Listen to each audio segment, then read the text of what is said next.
नमस्कार मित्रांनो, लग्नानंतर होईलच प्रेम या मालिकेत जीवाने ऑफिसमध्ये मारामारी का केली आणि पार्थने काव्याला कुणाच्या सांगण्यावरून माफ केले हे आपण पाहणार आहोत. मित्रांनो, आता इथे पिऊ ही पार्थला म्हणवत असते की दादा प्लीज वहिनीला माफ कर ना, ती खूप गोड आहे रे, तिला असं रागवलेलं मला भावत नाही, तिला माफ कर. पण पार्थ काय ऐकायला तयारच नसतो, कारण शेवटी तो पार्थ आहे. एकदा चिडला की तो काय ऐकत नाही कुणाचं. मग आपली खारुताई त्याला फोन करते, म्हणजेच अनिशा फोन करून सांगते की पार्थ जिजू तुम्ही रागवलाय, परंतु याचा प्रचंड परिणाम काव्यावर होतोय.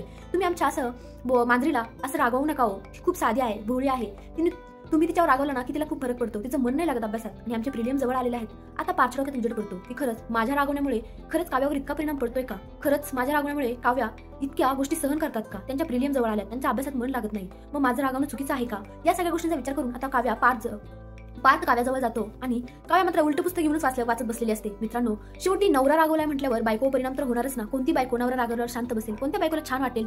भलेही काव्या पार्थला मित्र मानते, नवरा नसेल मानत, परंतु शेवटी प्रेम ते प्रेमच असताना काव्या हळूहळू पार्थच्या जवळ यायला लागलेली आहे, त्याला समजून घ्यायला लागलेली आहे. त्यामुळे तिच्यावर खूप परिणाम होतोय आणि ती त्या गोष्टींचं टेन्शन घेत उलट पुस्तक वाचत बसलेली आहे. आता पार्थला समजावून सांगत आहे की काव्या उलट पुस्तक वाचून कोणी कलेक्टर नाही होत. तेव्हा काव्याही त्यांना बोलते की असं रागवलेलं असताना कसं अभ्यासात मन लागणार. आर्किटेक्ट साहेब, मित्रांनो, यांचे कलेक्टरीन बाई आणि आर्किटेक्ट साहेब, आर्किटेक्ट बोका आणि फिसकारलेली मांजर, म्हणजे खतरनाक यार, खूप खतरनाक कॉम्बिनेशन आहे. एक शांत, एक समजूतदार, तर दुसरं सतत ओरडणारं, रागवणारं, मस्ती करणारं.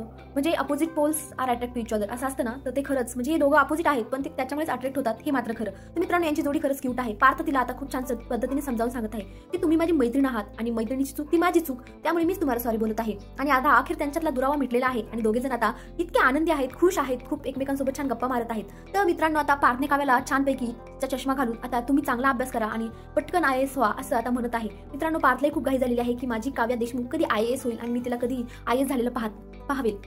इकडे जीवाने ऑफिसमध्ये मारामारी केली का केली, कारण मित्रांनो तो आशिष जो काय असतो तो नंदिनीबद्दल इतकं घाणघाण बोलतो की नंदिनीने तिला माहित होतं की जीवाने हे सगळं काही केलं, जीवाने घरात चोरी केली, त्याने पैसे मिळवले आणि त्या पैशातून त्याने तिचा आनंद निवास मिळवून दिलं, तरी तिला काहीच वाटलं नाही, तरी तिने ते पैसे घेतले, ती गोल्डीगर आहे, तिला नवऱ्याच्या पैशांचा माज आहे, असं तसं इतकं घाणघाण बोलला. मित्रांनो, कोणता नवरा आपल्या बायकोबद्दल असं घाण बोलायला सहन करून गेलो.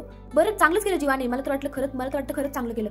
कोणत्याच नवऱ्याला सहन होणार नाही, अहो त्याच्याबद्दल बोलेल त्याने ऐकून घेतला आधी, परंतु जेव्हा तो आशिष नंदिनीवर बोलायला लागला तेव्हा मात्र जीवाची तळपायाच्या मस्तकात गेली. कोणताच नवरा ऐकून घेऊ शकत नाही बायको बद्दल, कशी असली तरी जीवाची बायको आहे ती आणि जीवाचं तिच्यावर प्रेम झालेलं आहे. त्यामुळे जीवाने आता मारामारी करायला सुरुवात केली, परंतु विक्रमला हे काही खपलंच नाही. विक्रम आला आणि बोलला की हे तुमचं घर नाही, ऑफिस आहे, त्यामुळे काम करायचं असेल तर करा, नाही तर चालायला लागा. मित्रांनो, विक्रमचा हा राग ठीक नाही बरं का, एवढं पण रागवायला नाही पाहिजे विक्रमने, पण तो का रागवते काय माहिती. तर बिचारा जीवा इतका नाराज झालेला आहे, नर्वस झालेला आहे. नंदिनी बिचारी जीवाची काळजी करत आहे. आता मात्र संध्याकाळ झालेली आहे.